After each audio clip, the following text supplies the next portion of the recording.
In the vast Canadian wilderness, where ancient pines tower over forgotten trails, a park ranger named John heard desperate, inhuman cries while on patrol. Following the sounds, he discovered a bobcat caught in a horrifying situation.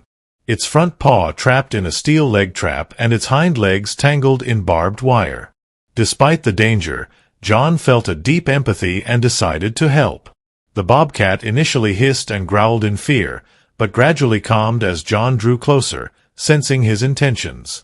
Finally, he released the paw from the trap. Instead of bolting into the forest, the injured bobcat collapsed again, clearly weak and in pain. When the time was running out, and this injured wild predator needed a miracle. What happened next would lead to a moment so extraordinary that even seasoned wildlife veterinarians would struggle to believe it. Because sometimes in the darkest moments when death seems certain and hope has fled, the most extraordinary connections are forged. Before we start, hit the like button and make sure to subscribe if you haven't and hit that notification bell so that you won't miss any new stories. The morning mist hung heavy over the dense Canadian wilderness as Park Ranger John McCready began his routine patrol through the vast expanse of Algonquin Provincial Park. At 62, John had spent nearly 4 decades protecting these ancient forests, watching over the countless creatures that called this rugged landscape home. His weathered hands gripped the steering wheel of his forestry truck as he navigated the winding dirt roads that snaked through towering pines and maples, their autumn leaves painting the canopy in brilliant shades of gold and crimson. John had always felt more at ease among the trees than among people. After retiring early from his job as a mechanic in Toronto, he'd answered the call of the wilderness, trading city noise for bird songs and concrete for moss-covered rocks. His wife Margaret had passed 5 years ago, and their grown children lived scattered across the country, busy with their own lives. The forest had become his companion, his sanctuary, and his purpose. As he rounded a bend near Cedar Lake, an unusual sound pierced the morning stillness. It wasn't the familiar call of a lawn or the rustle of leaves in the breeze. This was something else entirely. A desperate guttural cry that seemed to echo with pain and terror. John's weathered face creased with concern as he brought the truck to a halt, engine ticking quietly as he rolled down the window to listen more carefully. The sound came again, more urgent this time, carrying through the crisp October air like a plea for help. It was unlike anything in John's extensive catalogue of forest sounds. Not quite feline, not quite human, but undeniably distressed. His experienced ear told him this was an animal in serious trouble. Without hesitation, John grabbed his emergency kit from the back of the truck along with his radio and the tranquilizer rifle he carried for dangerous wildlife encounters. The cries seemed to be coming from a dense thicket about 200 yards off the main trail, an area known for its rocky outcroppings and thick underbrush. As he pushed through the brambles and fallen logs, the sound grew louder and more desperate, sending a chill down his spine. The sight that greeted him when he finally broke through the undergrowth would haunt him for years to come. There, in a small clearing surrounded by jagged rocks and thorny bushes, was a magnificent bobcat caught in what could only be described as a nightmare. The beautiful wild cat, its tufted ears flattened against its head in terror, was trapped in a horrifying web of human cruelty. A heavy steel leg-hold trap had clamped down on the bobcat's right front paw with merciless precision. The old-style trap, illegal in most provinces for decades, had clearly been here for some time, judging by the rust on its edges. But that wasn't the worst of it. In its frantic attempts to escape, the bobcat had become entangled in a maze of barbed wire that someone had strung between the trees, likely part of the same illegal trapping operation. The wire had wrapped around both hind legs, cutting deep into the fur and flesh with every movement the terrified animal made. Blood stained the fallen leaves beneath the bobcat, and John could see that the magnificent creature had been suffering for days, possibly longer. Its golden coat was matted and dirty, its green eyes wild with pain and exhaustion. When it saw John emerge from the brush, it let out another heart-wrenching cry, and tried desperately to back away, only to have the barbed wire cut deeper into its already wounded legs. John's first instinct was to call for backup, to radio for the wildlife rescue team and wait for professionals with proper equipment. But as he looked into those terrified eyes, he realized that time was running out. The bobcat was clearly weakening, and every moment of struggle was causing more damage.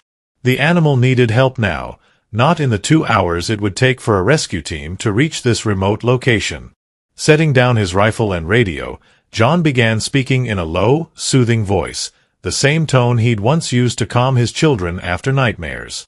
"Easy there, friend," he murmured, slowly removing his thick work gloves. "I know you're scared, but I'm here to help. Just try to stay still for me." The bobcat's ears twitched at the sound of his voice, and though it continued to watch him with wary suspicion, it seemed to sense that this human was different from whoever had set these cruel traps. John had always had a way with animals. Margaret used to joke that he could charm a bear out of hibernation with his gentle manner and infinite patience. Moving with deliberate slowness, John approached the trapped animal, keeping his movements smooth and predictable. The bobcat hissed and spat, baring its impressive canine teeth. But there was something almost resigned in its posture now, as if it understood that this might be its only chance for survival. "That's it," John whispered, now close enough to see the full extent of the animal's injuries. The paw caught in the trap was swollen and badly bruised, though thankfully the bones appeared intact. The barbed wire wounds on the hind legs were more serious, with deep lacerations that would definitely need professional medical attention. "I'm going to get you out of this mess, but you need to trust me." Working with the patience of a man who understood that haste could be deadly, John began the delicate process of freeing the bobcat. First, he tackled the barbed wire, using his multi-tool to carefully cut each strand while avoiding the cat's reflexive swipes. The bobcat seemed to understand that John was helping, gradually becoming less aggressive as each piece of wire fell away. The most dangerous part came when John had to work on the leg-hold trap. These devices were designed to hold fast, requiring specific knowledge to open safely. John had encountered them before in his decades of forest work, though always as evidence of illegal poaching rather than as an active rescue situation. His hands, steady despite his racing heart, located the release mechanism and began the careful process of creating enough pressure to spring the jaws open. The bobcat whimpered as John worked, its breathing shallow and rapid. "Almost there, buddy," John murmured, sweat beading on his forehead despite the cool morning air. "Just a little more patience." With a metallic click that seemed to echo through the forest, the trap finally released its grip. The bobcat immediately pulled its injured paw close to its body. But instead of fleeing into the underbrush as John had expected, the exhausted animal simply collapsed onto its side, breathing heavily. It was then that John realized just how close to death the bobcat had come. Days of struggle, blood loss, and the stress of being trapped had taken a severe toll. The animal's ribs were clearly visible beneath its matted coat, and its eyes, while no longer wild with panic, were glazed with exhaustion and pain. Without hesitation, John activated his radio and called for emergency wildlife assistance. Dr. Elizabeth Morrison from the Kawartha Wildlife Center answered his call, her voice crackling through the static. She was a veterinarian who specialized in wild animal rescue and had worked with John on several previous cases. "John, how bad is it, doctor?" Morrison asked after he'd explained the situation. "Bad enough," John replied, studying the wounded bobcat.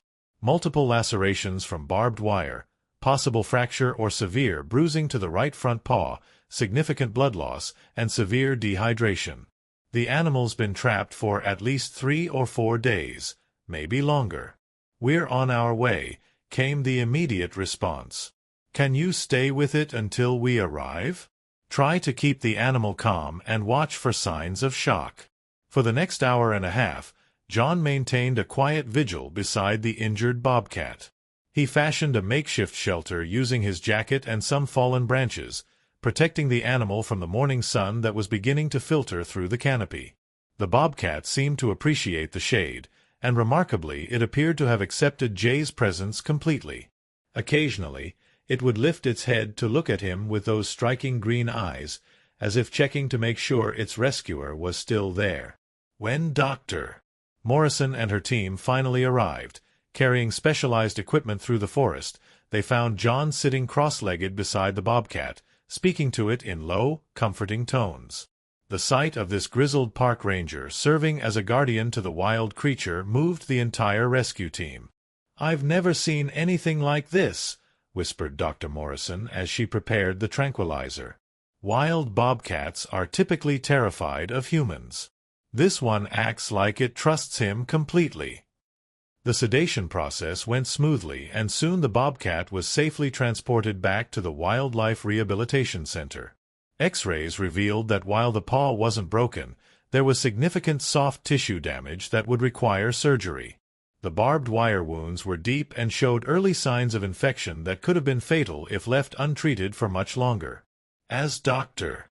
Morrison worked to clean and suture the wounds, she made a disturbing discovery.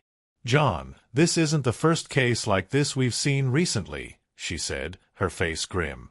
"Over the past 2 months, we've treated 3 other animals with similar injuries. A red fox, a raccoon, and even a young black bear. Someone's been setting illegal traps throughout this area." The news hit John like a physical blow.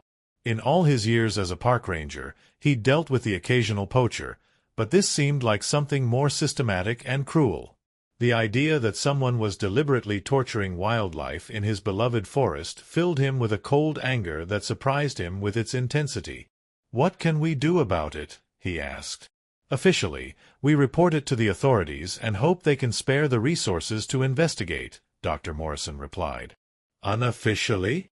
Well, you know these forests better than anyone. If someone wanted to set up a surveillance operation to catch whoever's doing this." That evening, John sat in his small cabin overlooking Cedar Lake, staring at the collection of trail cameras he'd gathered from the park storage shed. He'd never used them for anything like this before. They were typically employed to monitor wildlife populations and migration patterns. But the thought of that bobcat's suffering, multiplied by who knows how many other innocent creatures, had ignited something in him that he hadn't felt since Margaret's death. A sense of purpose that went beyond his daily routines. Over the next week, John threw himself into his investigation with the dedication of a detective. He studied topographical maps, identified likely trapping locations based on game trails and water sources, and began a systematic survey of the most remote areas of the park. His decades of experience served him well. He knew how animals moved through the forest, which meant he could predict where a poacher might set traps for maximum effectiveness. The trail cameras went up in carefully chosen locations, hidden among the trees, and programmed to send alerts to John's phone whenever they detected motion. He also began varying his patrol routes, spending more time in the backcount areas that were rarely visited by tourists or casual hikers. Meanwhile, Dr. Morrison kept him updated on the bobcat's recovery. The surgery had been successful, and the animal was responding well to treatment. The infections were clearing up, and the bobcat was beginning to eat regularly again. Most importantly, it was showing signs of the wild independence that would be crucial for its eventual return to the forest. "He's remarkable, Dr. Morrison told John during one of his visits to the center. "Most wild animals in his condition would have given up, but this one fought to survive. It's like he knew help was coming." John found himself visiting the rehabilitation center every few days, ostensibly to check on the bobcat's progress, but really because he felt a connection to the animal that went beyond professional duty. The bobcat seemed to recognize him, always becoming more alert when John appeared at the edge of its recovery enclosure. Dr. Morrison noticed the mutual recognition and began allowing John to assist with some aspects of the animal's care. 2 weeks into his surveillance operation, John's persistence finally paid off. His phone buzzed with a motion alert from one of the cameras positioned near a creek that fed into Cedar Lake. The timestamp showed 11:47 p.m., late enough that it was unlikely to be a legitimate visitor to the park. John was out of bed and dressed within minutes, grabbing his flashlight and radio before heading into the night. The location was about 3 miles from his cabin, accessible only by an old logging road that had been abandoned for decades. As he approached the area, John switched off his vehicle's headlights and continued on foot, using his knowledge of the terrain to move silently through the darkness. What he found in the small clearing by the creek made his blood boil. A man in camouflage clothing was setting what appeared to be leg-old traps along a well-used game trail, working by the light of a small headlamp. Scattered around him were additional traps, coils of barbed wire, and what looked like bait containers designed to lure unsuspecting animals to their doom. John watched from concealment for several minutes, documenting the poacher's activities and trying to get a clear view of his face.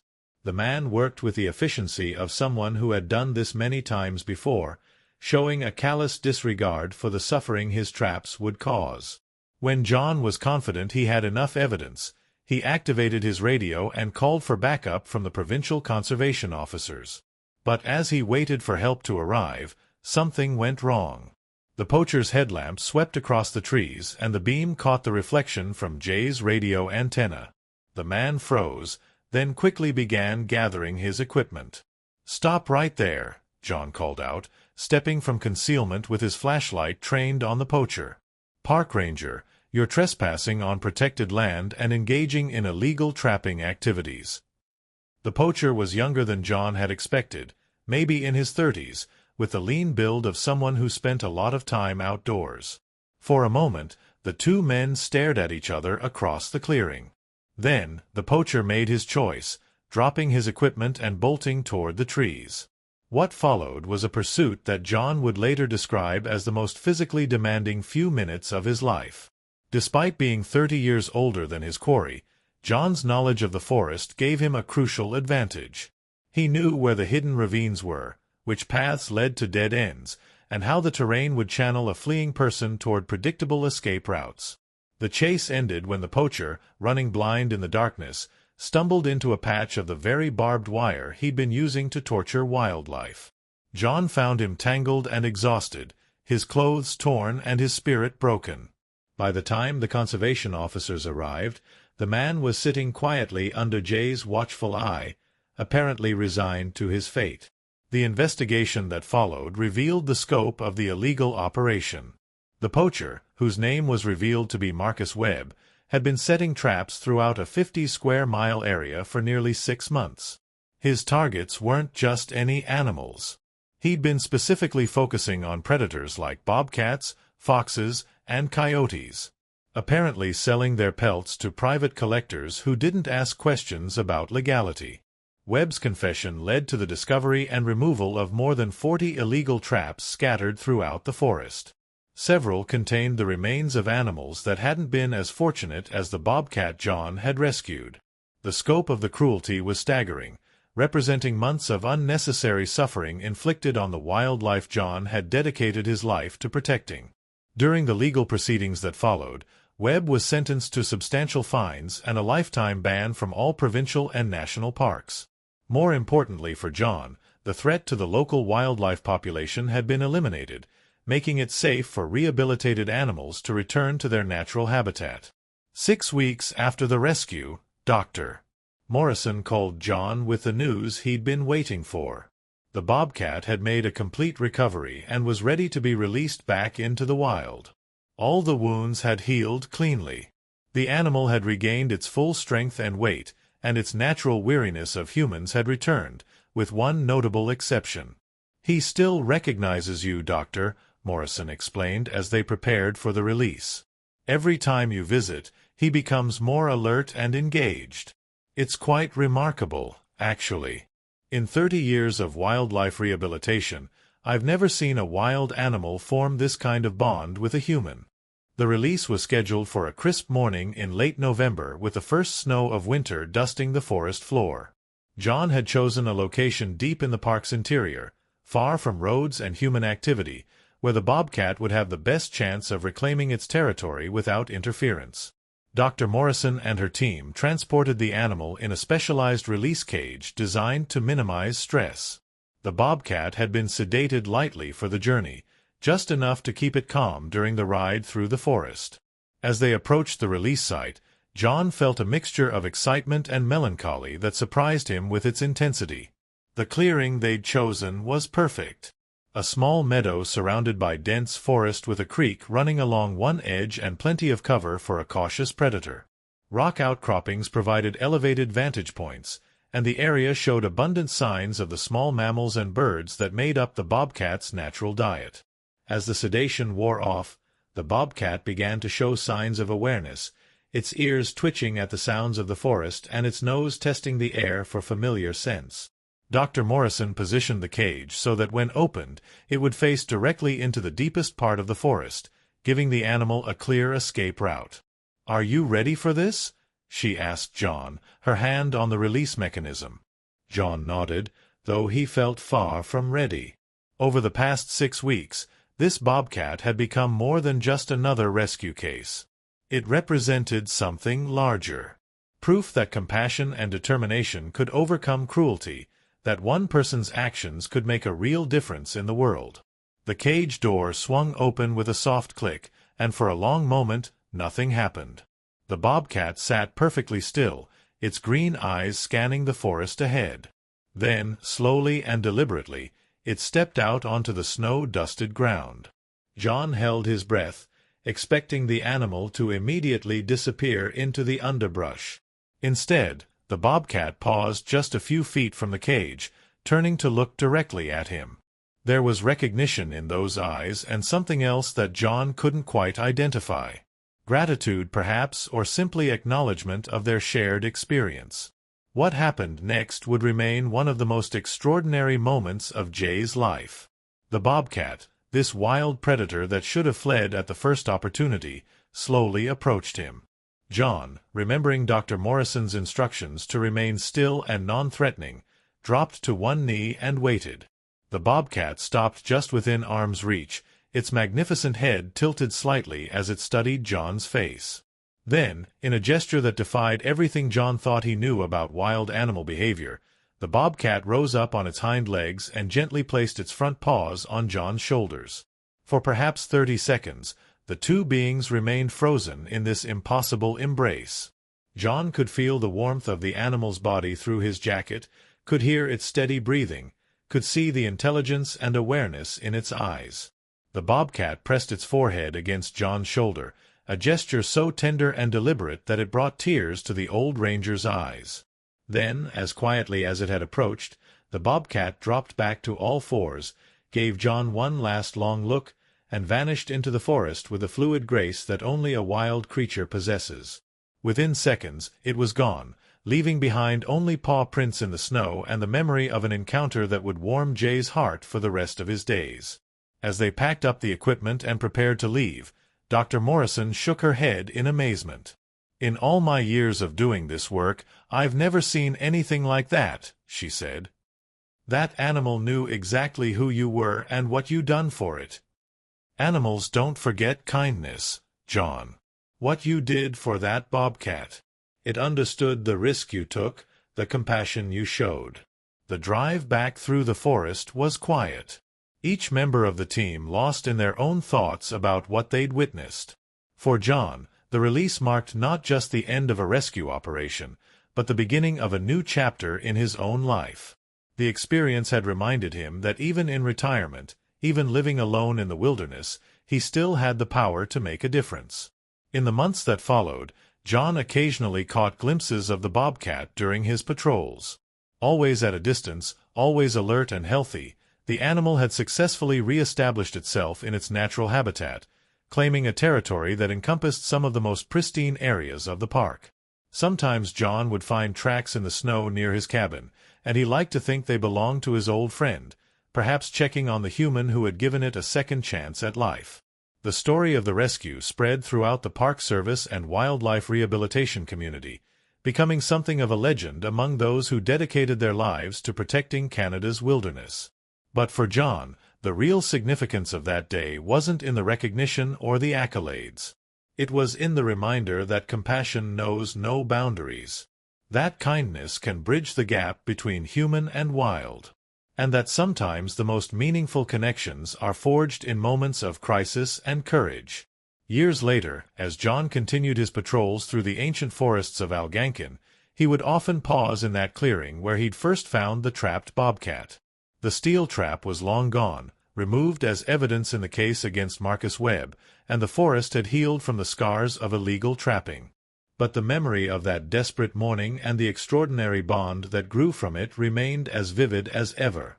The bobcat lived on in the forest, wild and free, while John continued his quiet work as guardian of the wilderness they both called home.